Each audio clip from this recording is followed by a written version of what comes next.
does not in the make me dying few thrilled. seconds here. Both teams, of course, it's in Solitov and gonna pass each other like ships in the night. A little bit of damage being taken back and forth.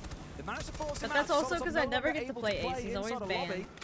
Had to move himself around, so a good job at least of And they're about to massaging change players him. around, but like said, it's going to be explosive. Who They gets do a not shotgun? have I forgot who top they floor gave a control. shotgun It is to. going to be chaotic, Tim. Who did they give a shotgun certainly is, to? Kino. He's They getting gave a shotgun to himself somebody into on attack. position now just to hold that can't angle remember through who. sight. Hope somebody gives him something. Nade goes in, does not do the trick. They were hoping to move that player. It's Solotov who's just in behind the screen. He pops out, Kino finds him, and here comes the bloodbath. 14 seconds left to go. It's all going in favor of M80. One kill after another. Kino has found the space to put the diffuser down. He is going to stick it. Brede manages to get a kill, but he's going to have to find 3 more, and he's going to have to do it in a post plant. M80 have the time to pull back into secure positions. We spoke about how the players are going to start feeling tired, and you've just seen it from the IGL Falcons. He gets 1 kill there. He guarantees himself a second. Brede, I don't think he's going to have enough time to make this one work. M80 close out the half, 3-3. It's the same story round after round. Yes, M80 is slow. I Yes, feel like they execute IQ with could only have a few nades, seconds remaining, EMPs, but they do or everything perfectly. stuns, They're maybe? What does unstoppable. she have now? There isn't a single gap there. Does she have nades? I think The way IQ they should have played around nades. those operator bands was absolutely brilliant. As you would expect on their own map pick, they came in with a plan, and they've got Nades 3 and attacks on EMPs. Consulate against a team that, like I mentioned, have got an 82% defensive win rate on this map. And then you give Falcons her now an really up overclock, against like, it, Tim. They lose 4 thing like rounds. Solus. And those dreams of finally getting a grand final win, they disappear and I do turn like into a Texan's nightmare. idea about the Reaper being an option.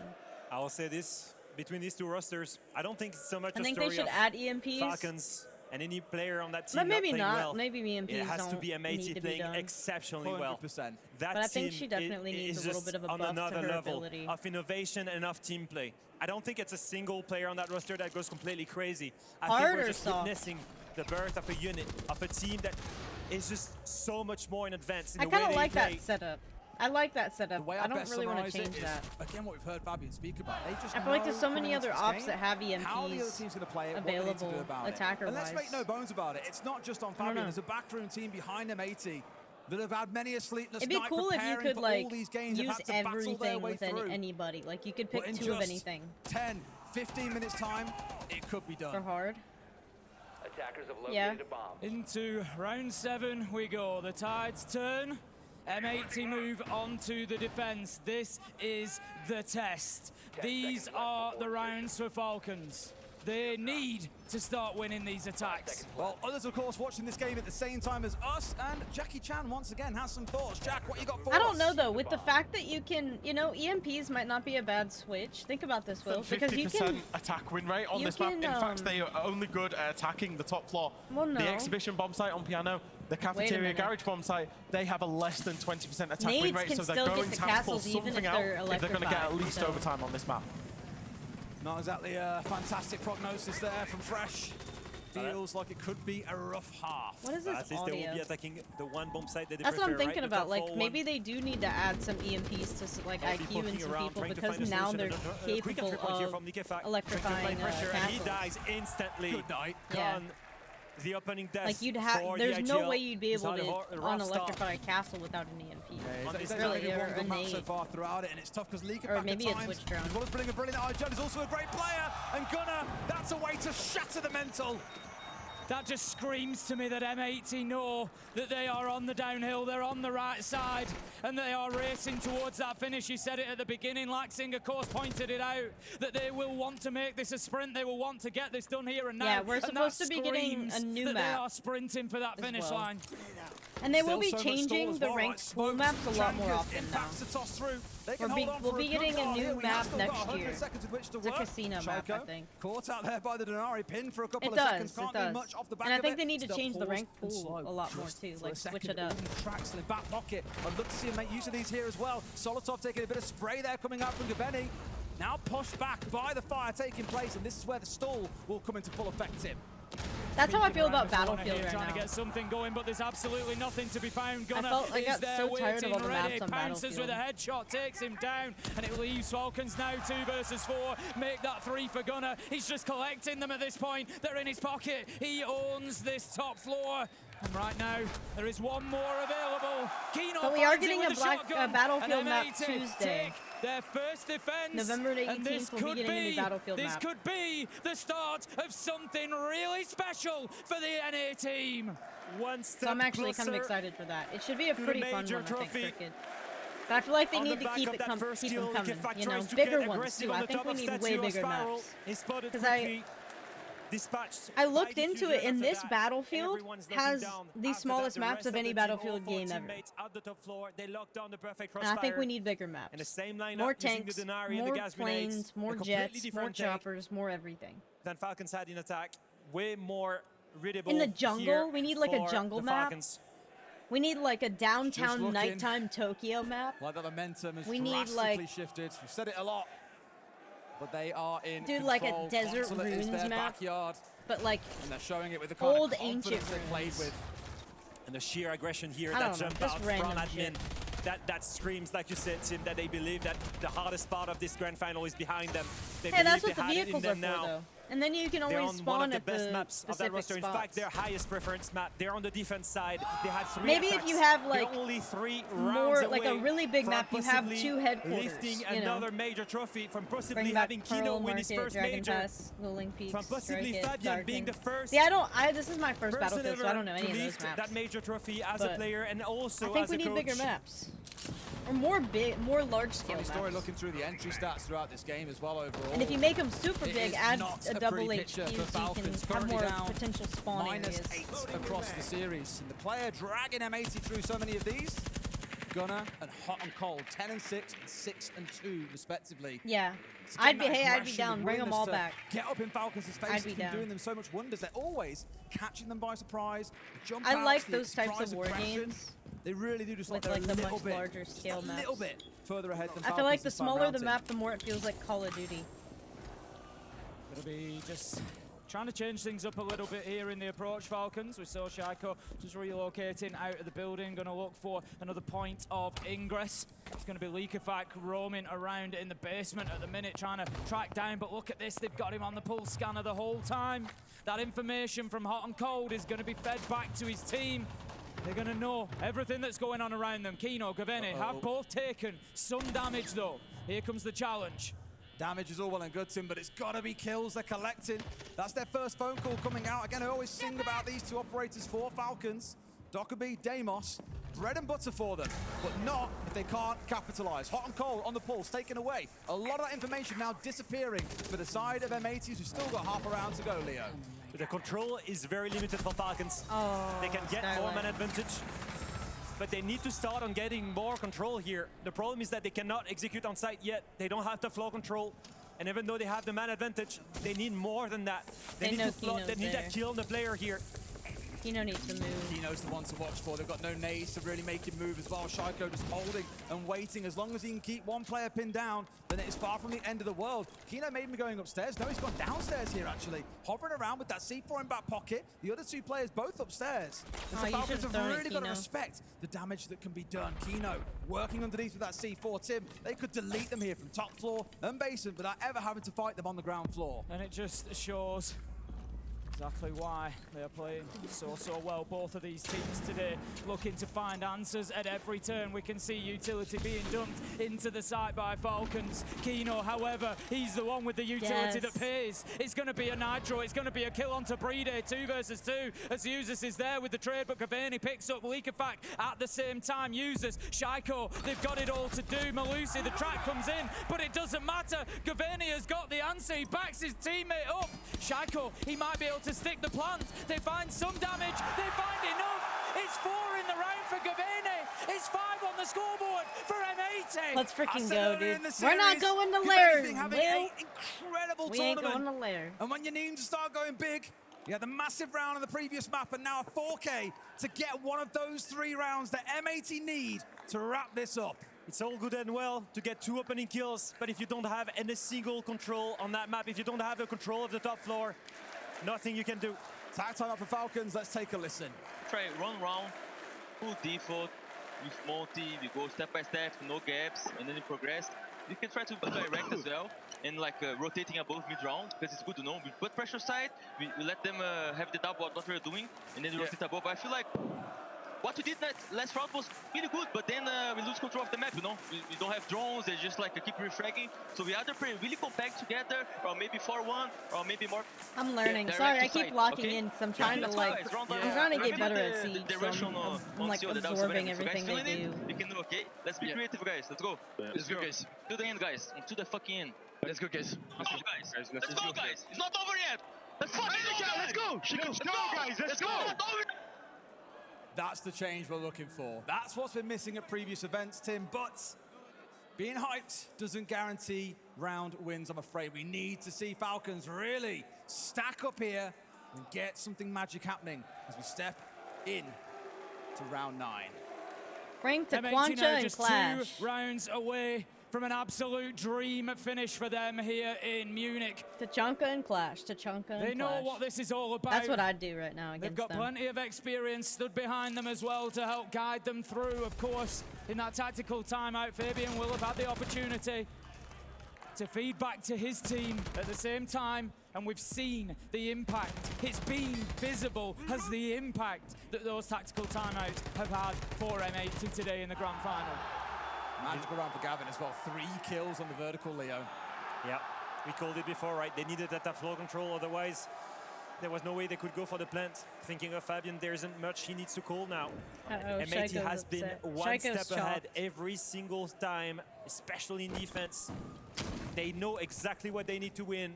They play towards that late round. They wait for the execute to happen, and they deny it. And the same story will apply here. As they go defend Tellers, they've got information with the Pulse again. The information has been the backbone of how M80 wins round. And this time it's on Kino, who's again having a great game despite his support role. I always worry when we get to this point. We've heard teams talk about it throughout the tournament. When a team starts running back to playing Shields team, especially the Monty, that's panic stations. We heard Julio speaking during the timeout about wanting to see the play like a 4-1 split. Spoke about that being the old way. Back when they were on BDS, that was often how they'd play. They've definitely evolved over time, but is this a hark back to what they're comfortable on, maybe? Shaco's got himself straight into the mark, just looking to create a bit of space here. We can see that front breach opening up. They are looking to push across from basement, from that garage entry, and put pressure direct onto site, horizontally, rather than worrying about getting that whole map control, Leo. It's slow, it's steady, they're getting information with the drones, and most importantly, they're compact. They should be in a situation where they should get trades. The only loose one is Likefak now. You've seen him on the ground floor. He's looking for a first pick. If he dies here, there is no trade. The problem is, every move they're making is being read by M80. They see it on the Soulless, they see it on the Pulse. They've got more intel than what Falcons do. They're down to just a couple of their drones being left alive here. They've been chewed up by Gaveni running around on the Soulless. But Gunnar is here. He's in piano. He knows about the Ash. He knows about the Ash in lobby, and he gets the kill. And like I said before, Likefak is by himself. There is no trade potential. And once again, that's the opening kill going the way of M80. I think they're just going to try and hit site here. They've gone in pretty rapid, but you've always risked now being hit on the flank by someone. The shield up nice and close. Brede asking questions.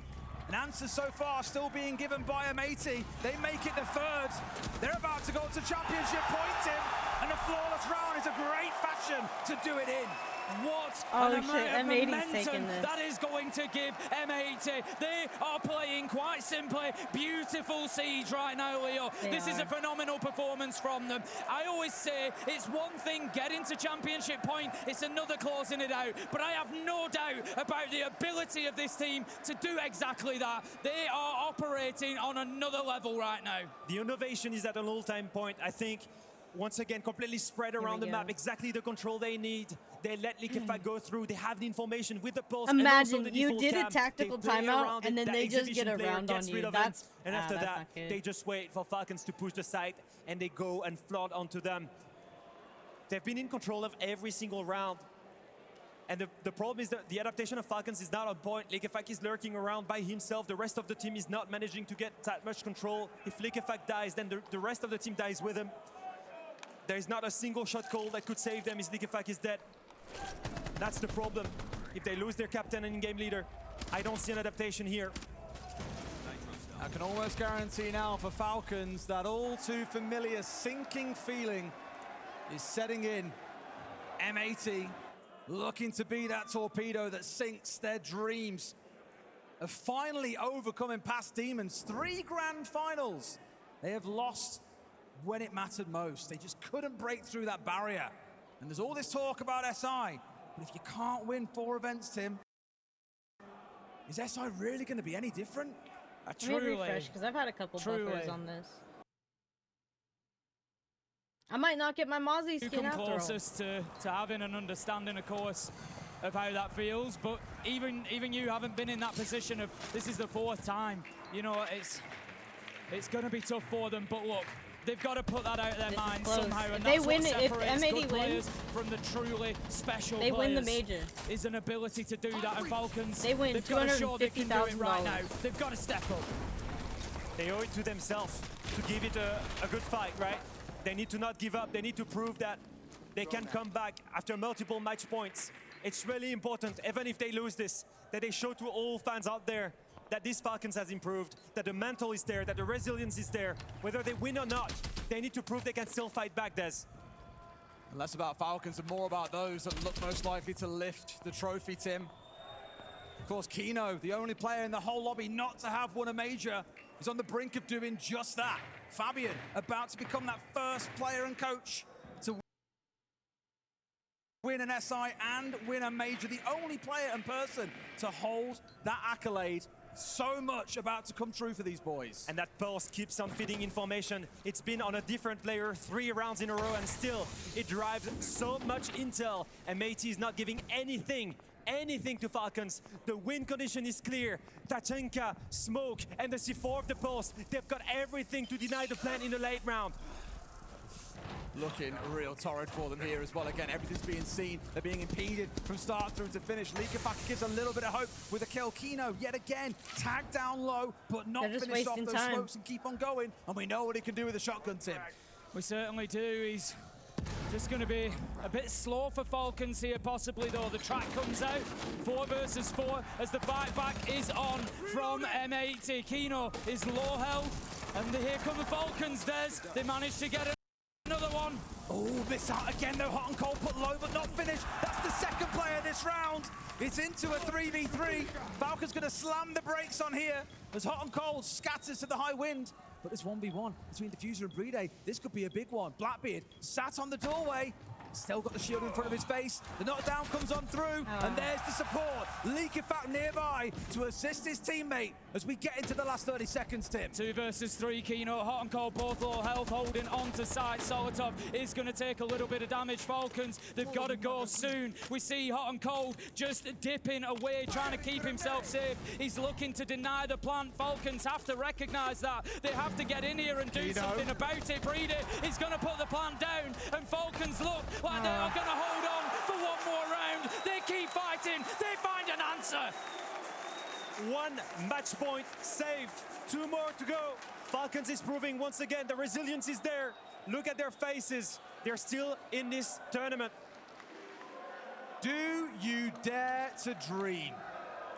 Do you dare to bet against this Falcons team not being able to win 2 more? The odds are against them.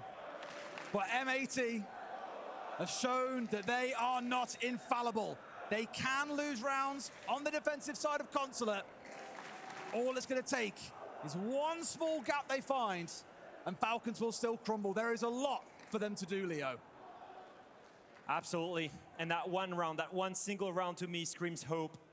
It gives hope to me, to you, to the crowd, to these guys, that they can still make it. That's just 2 rounds. 2 rounds is nothing. That was a proper attack, that one. And they can do it again. Munich, you've heard it said many a time, but if you want them to get this one over the line, they need your support more now than ever. This is what it comes down to. Still 2 more rounds to go, and even then, they'd have to fight their way through OT. Fight with them, and you may yet be rewarded. Going to be a top floor defense coming in from M80. They have got 2 more opportunities to close this out. 2 more championship points. But as I said, the pressure that you feel under that championship point is just another round of siege, right? Wrong. It builds, it eats away at you, and everyone that slips by will make it more difficult for them. They will want this done here and now on the top floor. And look at this setup, it's completely different. This time, Gavini, they've lost the pulse. They're going on the Vigil, on the Denari. They're going to play aggressive. The late run condition is there with Holt and Cole and Kino. They've got the 3 gas grenades and the gas canisters and the fire canisters. But Gunnar and Gavini, they're going to get aggressive. That must be the 3rd round in a row now. They've tagged someone on the side of M80 early in the round, taking them down a few points. What could have been a headshot and giving them a massive commanding advantage just isn't going their way. Hot and Cold lives to fight another day. Still has 20 Schumachers in back pocket. It's the exact same strategy. Liquefy going downstairs with a buck, but the rest is an admin take. And as you can see, the Vigil, the Denari, they were there to try and prevent that admin take, that admin push. They've burned a lot of time, and it's exactly what they wanted. They are not giving up that admin. They're falling back. They're going to hold the site. They've burned almost 1 minute there. And Solotov and Bride, they advance. They're trying to get the control. Gunnar and Gavini will come later. They will try and prevent that execution with sheer firepower. Falcons have got themselves in full control over of the admin side, but right now it feels like there's just a little bit of a struggle for them to move forward. M80, they are dug in deep, playing behind that utility. We see, I think, maybe a little bit of a misthrown nade there. It's going to leave that shield in position. It just shows what the pressure can do at this point, Des. Diffuser working his way up from the basement as well. Probably trying to hunt down Liquefy, who they know is sniffing around underneath. What a crucial kill it would be. And another one where Liquefy will get caught out with 0 knowledge about what's going on below.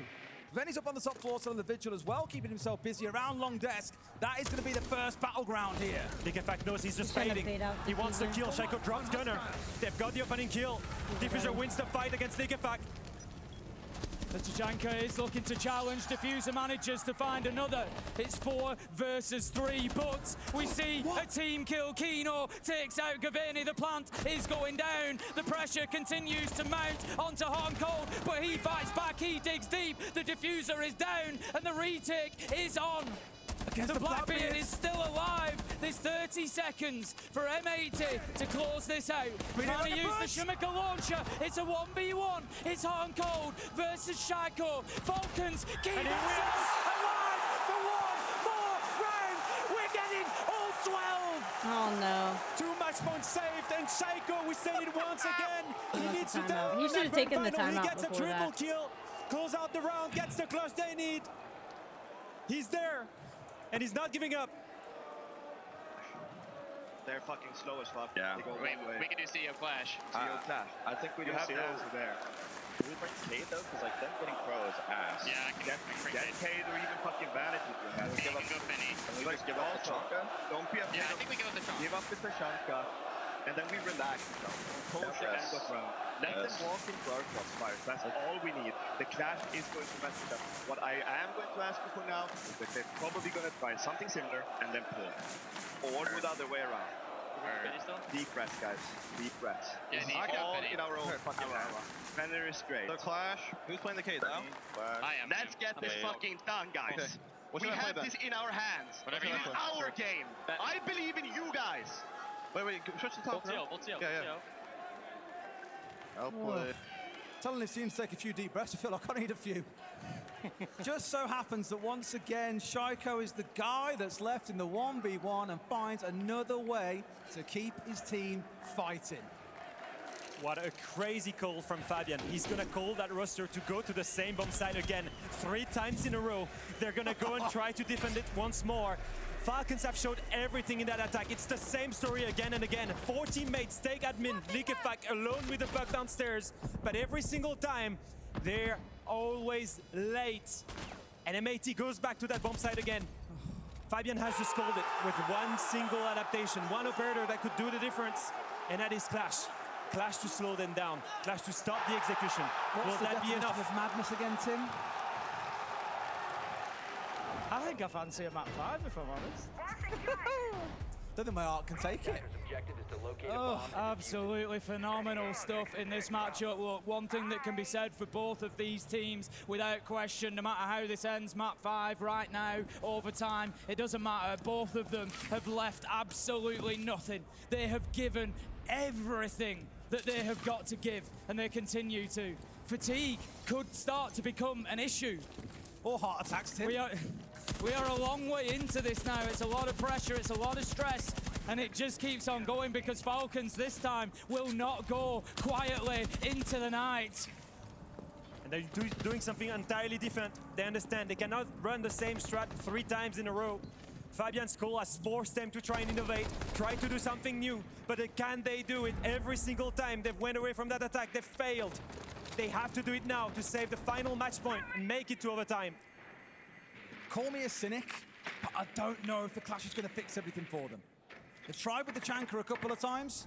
Hasn't quite offered what they needed. It nearly burnt Brede to a crisp in the prior round, but he managed to escape just in time. Eventually went down to the gunfight anyway. But they're really going to have to hold on here, Tim. As I said, let's get this done, close it out here, and now it's your game to win. The Falcons, you just feel something's in the air. Solotov manages to pick up that opening kill. They're using those shields for pressure. 4 versus 3 as we get a bit of a back and forth. Brede does take a lot of damage. 3 versus 3 as Diffuser manages to find one. The challenge is there onto the Blackbeard. 3 versus 2. This could be the moment. The NA team, plenty of time left on the clock for them to eat up. But Brede is low health, and Likafak has got a serious job to do. Smokes. No utility available here for the defenders to stave off this shield. The last call comes on through from Likafak. They have to do something now, Tim. 1 minute left on the clock for Falcons to rescue themselves, but it's 3 versus 1, Des. This is Brede left on his own on a Monte. Most of these players... No, it's Likafak. He's left alive. He's 1v2. He's fighting back. But we look at the side of M80, they've got him either side. Most of these players, they took the title in Manchester, but they were scattered. When the wave that they rode crashed back with Let's go, M80. Hell yeah. Beaten all opposition. M80 are your Munich Major champions.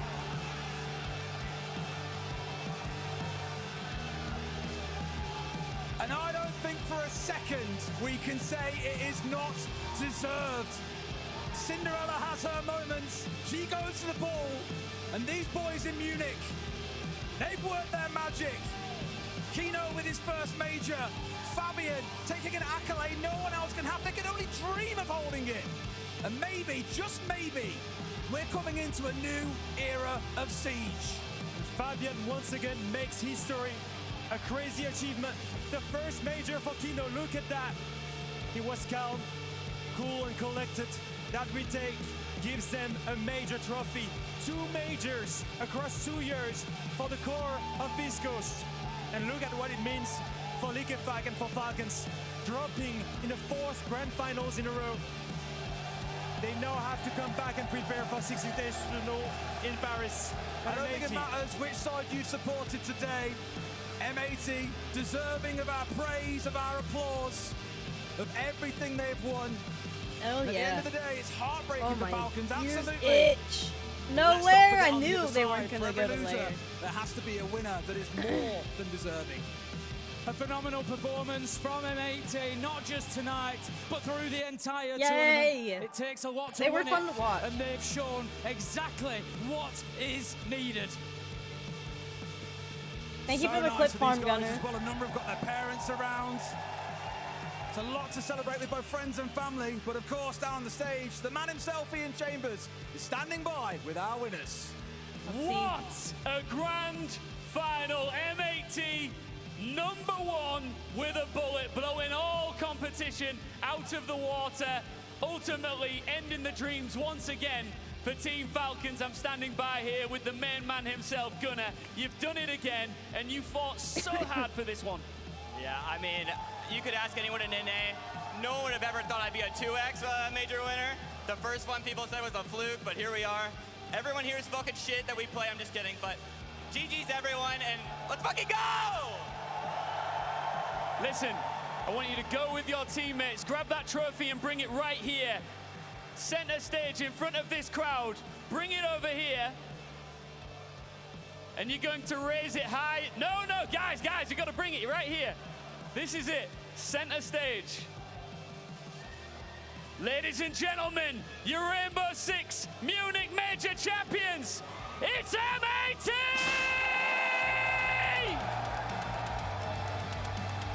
Hell yeah. Fet's probably, hold on, y'all want to see? Is Fet crying? Hold on. Where's my mouse?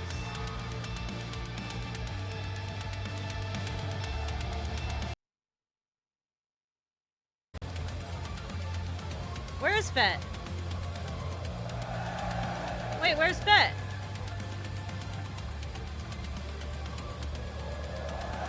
What the heck? Where's Fet? Is he crying on the ground or something? Hold on. Where'd Fet go? Is he... Did he need medical attention? Where's Fet?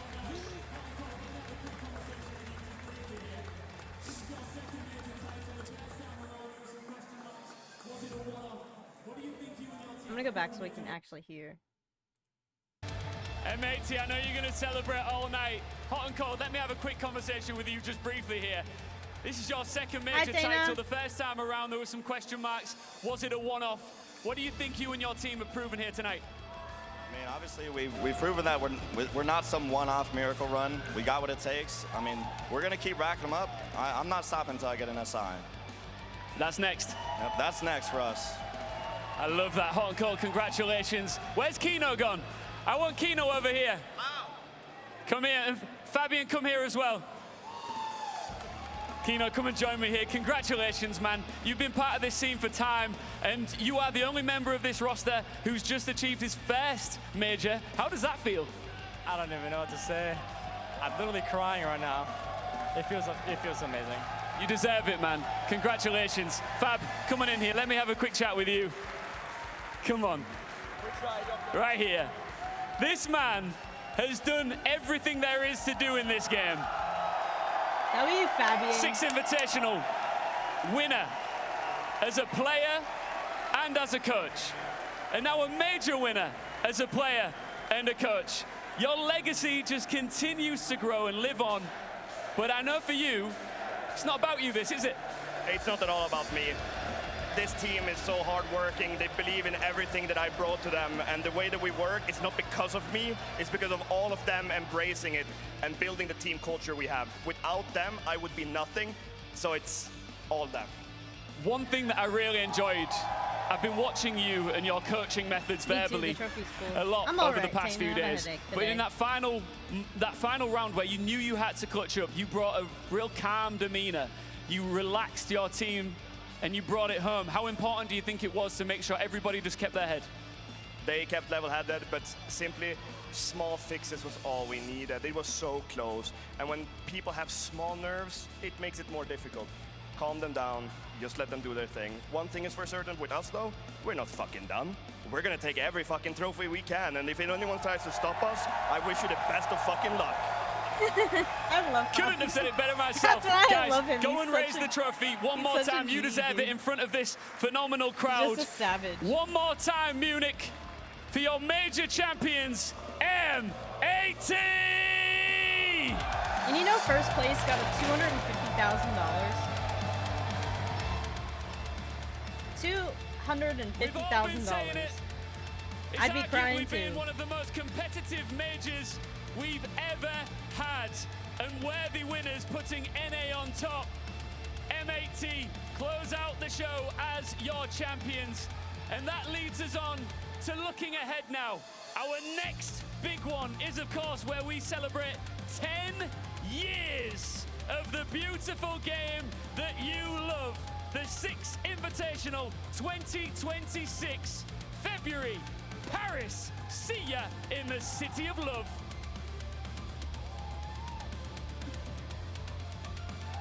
Like, I get the jersey is their color, but that's a hard color for a big man to pull off. I mean, maybe he might have just needed a bigger size so it didn't accentuate his... I mean, I don't know. I don't think Fabian really gives a fuck, honestly. I really don't think he gives a fuck. He seems like that kind of guy that just genuinely doesn't give a fuck. He's just there for Siege. For his team. Alright. Yeah. I mean, I think they have black jerseys.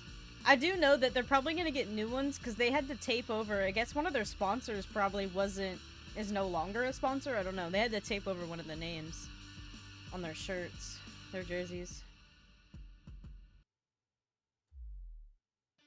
Oh, is that it? They're not gonna talk to us?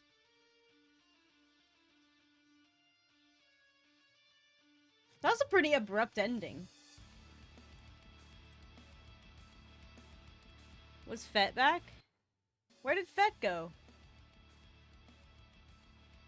Boom! My prize pick Alright. is going off, Marshawn. Let me figure out what we're gonna do. I'm gonna raid out because my head's killing me. But let me see who we got.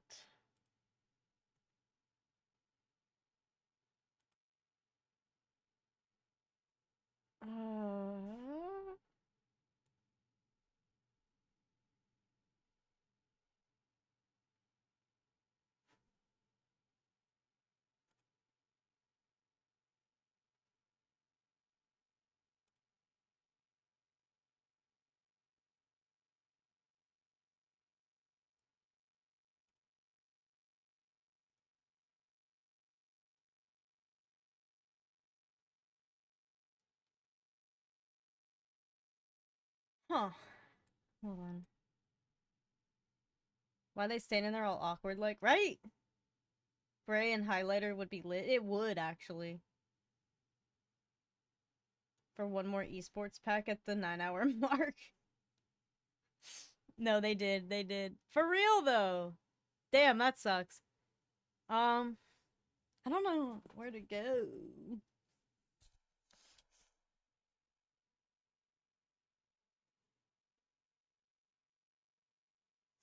I think I know where we'll go.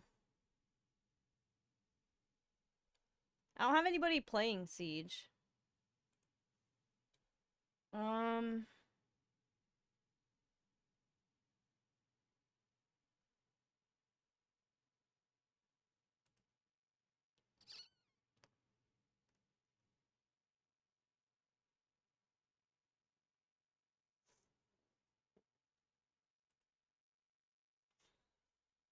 Oh, Fett's back?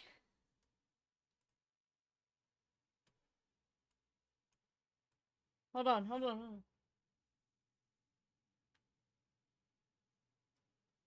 Oh, there's Kino. Wait, can y'all see it? Oh, it's probably... Hold on. There's so much shit, bro. Tell the people what you want. So much, bro. I've been playing for so fucking long. This guy has nothing to say, bro. Fucking speechless. I actually got nothing to say. I don't even know what to say. I can't believe it. I can't believe it. Yeah, it won't hit. It won't hit till later. I'm happy. I'm a little happy. They're not even happy. They already have one. It's not fair. It's not fair, bro. They're complacent, bro. I love you, bro. Take care. Enjoy it. Oh, God. Let's fucking go. I rated Fett yesterday. I mean, overall, great fucking tournament at M80. Yep. Absolutely great fucking tournament. I mean, they went Take into a raid, Pepper. this tournament This will probably being be a like top one of my NA last team. opportunities Arguably, for probably a the while. best one. Yeah. Right. And they just go through this fucking She's crazy doing run. Jurassic. Top. Y'all want to Wait, they become didn't get any scientists top in seed. her park? She'll name you as a scientist. She'll make you a scientist. They had to make sure... Oh, of course, Will. Thank you for coming in and hanging out. Do it. You like dinos? Let's go. Alright, we'll raid Pepper. Thank you guys for hanging out with me today. I am not feeling good, though, so I'm going to take y'all to over to Pepper of the Pot. She's doing Jurassic World Evolution. I keep wanting to call it Park. Okay, let me type this out. Let me go here.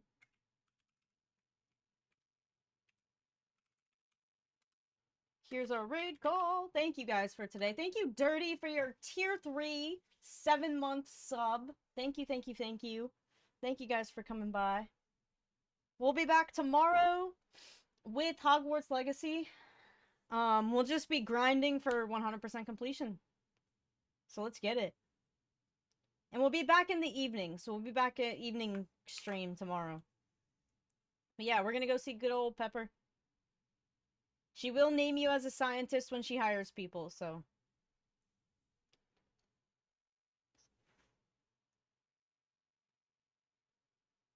Catch y'all tomorrow.